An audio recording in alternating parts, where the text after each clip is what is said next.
Hi, in this video I'm going to show you how to allow your camera and microphone on Google Chrome. Allowing camera and microphone access on Google Chrome is essential for participating in video calls, online meetings and creating content seamlessly. So let's start the video. First, open Google Chrome browser on your computer. Now click on the three vertical dots in the top right corner. From the drop-down menu, click on Settings. In the Settings page, click on Privacy and Security tab in the left sidebar. Under Privacy and Security, click on Site Settings option.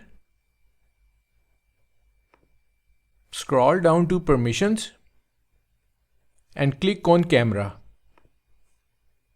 Make sure the setting is set to Sites can ask you to use your camera. So check this option. You can select your preferred camera device from here.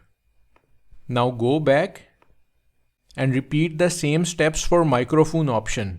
So click on microphone and check this option. Sites can ask you to use your microphone. Go to a site like Google Meet or Zoom and start a test meeting to check if your camera and microphone are working properly.